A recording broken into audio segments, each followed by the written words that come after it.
Hey, what's up, everybody? Welcome back to KRSTV. This is your boy Kenny. Now, remember, subscribe to my channel. Click that bell so you get notifications every time I drop a video. Also, follow all the information I have in the description box. Also, like this video, comment on this video, and share this video. Now, this is another thoughts and commentary video. In this video, I'm going to talk about the whole situation with Terry Crews and Gabrielle Union. Now, this situation is straight from it's pretty much black on black resentment. And for those of you in the DMV, check out my flyer at the end of this episode for my event, which is going to be February 22nd, starting at 1 p.m. It's going to be a roundtable discussion on black resentment, because this is exactly what this situation was.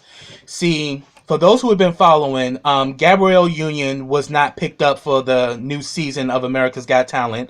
I actually auditioned for that show when it was here in DC. But, she was not picked up, and there were reports coming out that there was a lot of, racial situations that was going on behind the scenes.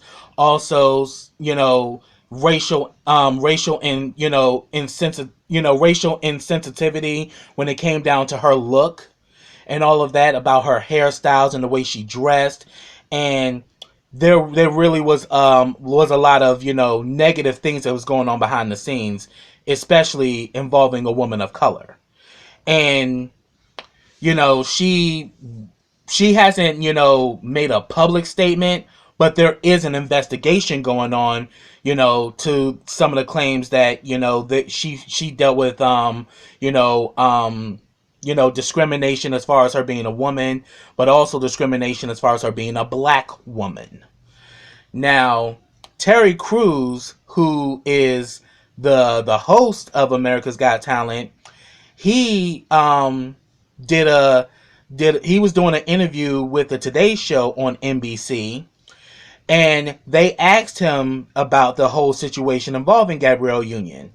Oh, he immediately went in, and based off of what he said, he literally threw her under the bus.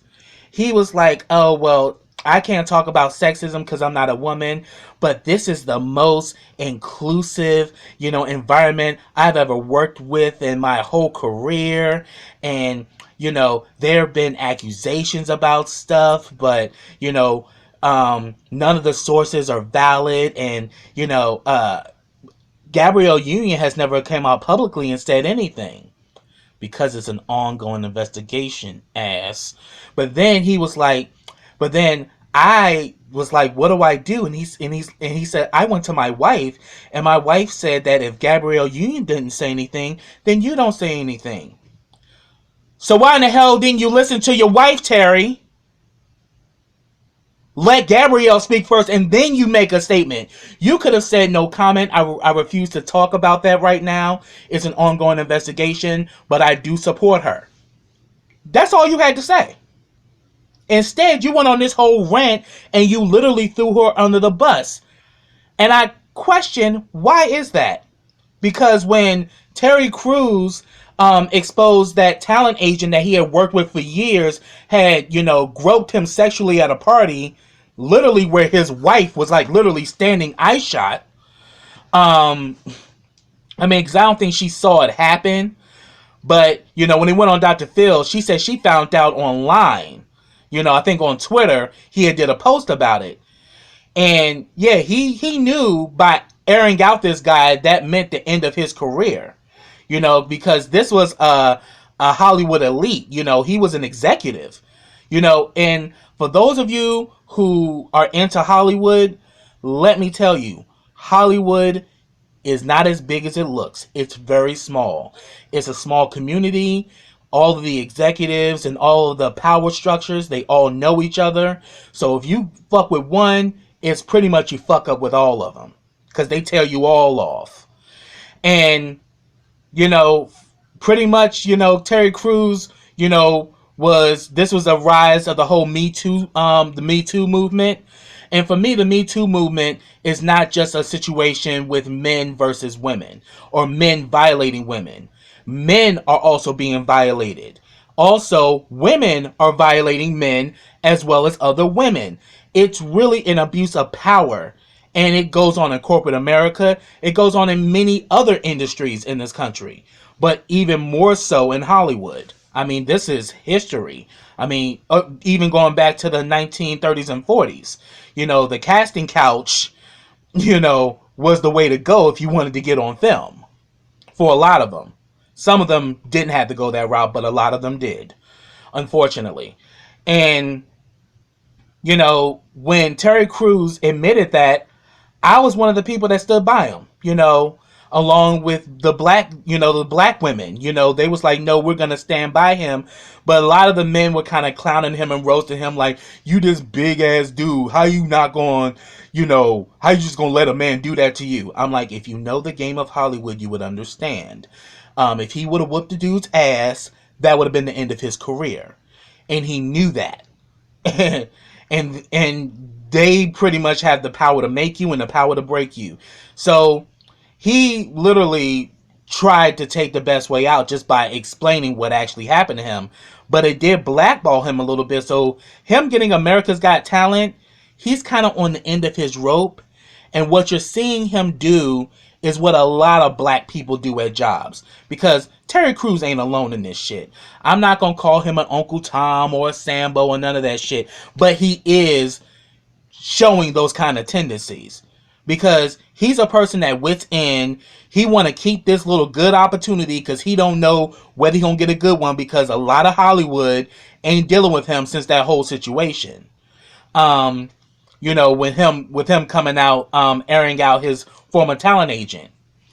But also, Joe Budden, when I actually heard his commentary, and Joe Budden's starting to make a little bit of sense, a little bit like, Terry, you're saying that this guy violated you. Now, if that's true, I can get behind that.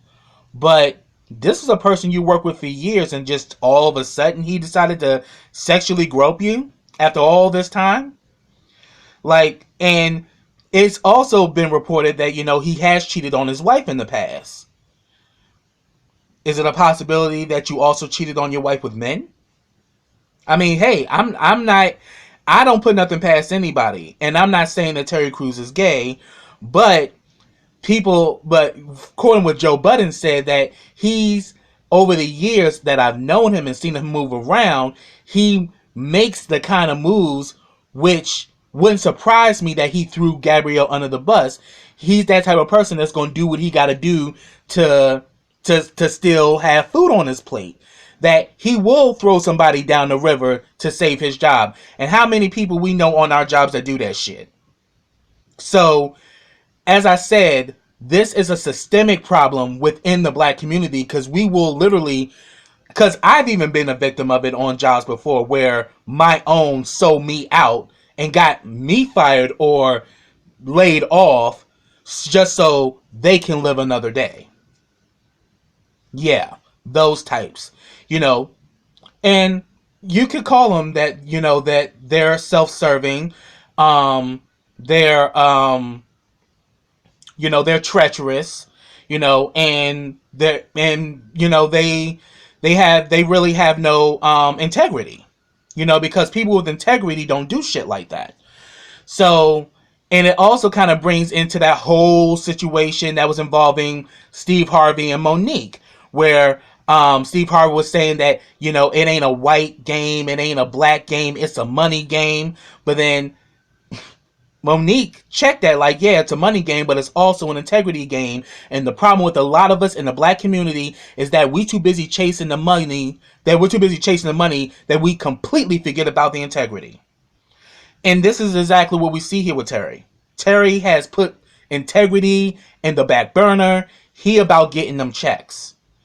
And it's so unfortunate that we have that mentality that it's all about the money. You know, some money you just need to leave at the table, especially if it makes you compromise your morals and values.